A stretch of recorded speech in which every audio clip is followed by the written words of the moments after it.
Press conference हमने बुलाई है, उसका विषय है कि जनसेवक क्रांति पार्टी कितनी सीटों पे लगभग लड़ रही है, क्योंकि आज 9 तारीख हो गई है और नामांकन जनसेवक क्रांति पार्टी के उम्मीदवार तय हो चुके हैं और आने वाले 2 दिन के अंदर इनका नामांकन भरा जाएगा।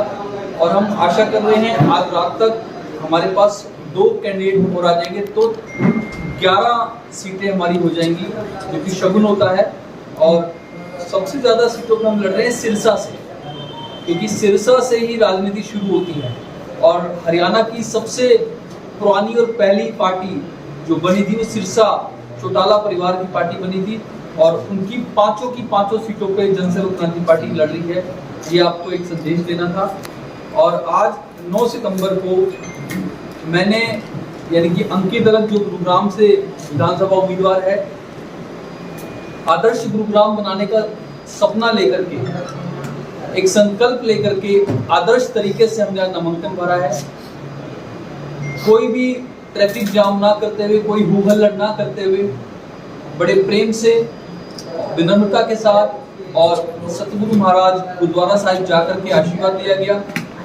मैंने अपनी माता का, पिता का और अपने बड़े बुजुर्गों का आशीर्वाद लिया। अपनी पार्टी के कुछ पदाधिकारियों के साथ जाकर के एसडीएम साहब से मुलाकात कर अपने सारे दस्तावेज वेरीफाई कराते हुए, चेक करवाते हुए आज नामांकन भरा गया है।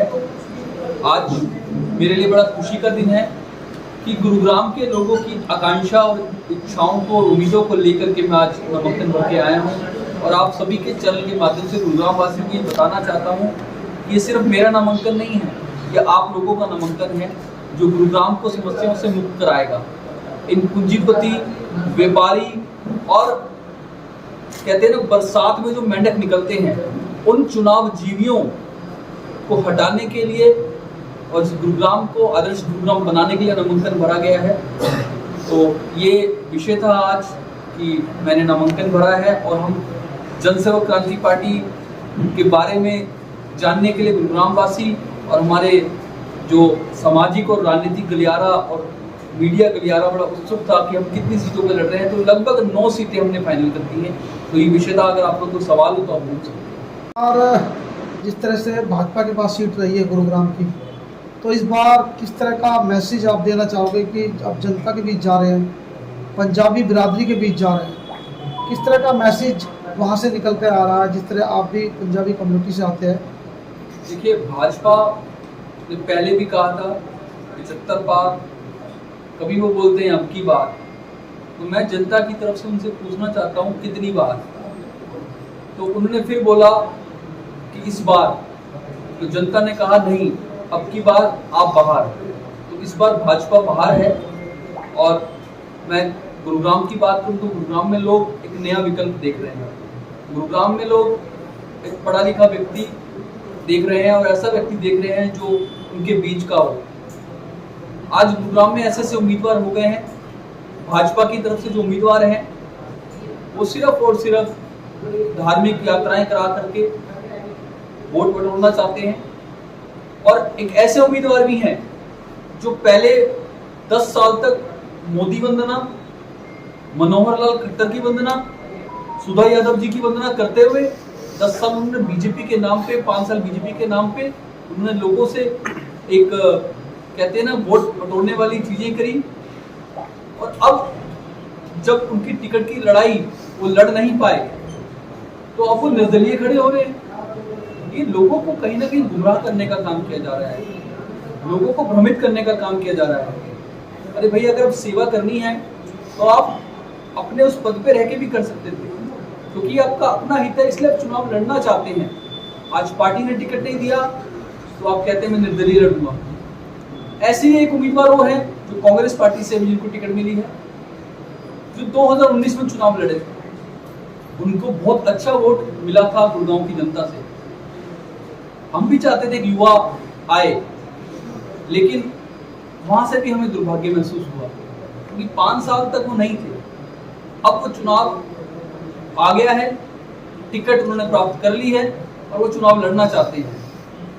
और कहीं ना कहीं ऐसा महसूस होता है कि वो अपनी बिरादरी को भ्रमित कर रहे हैं। जैसे पार्टियां कर रही हैं, लेकिन हाँ, अपनी बिरादरी के बारे में सिर्फ चुनाव के समय पे क्यों सोचना, पहले भी तो सोचना चाहिए था। तो ये जो 3-4 उम्मीदवार हैं, मैं जनता को कहना चाहता हूँ कि जनता इस बार समझदार बन चुकी है, जागरूक हो चुकी है।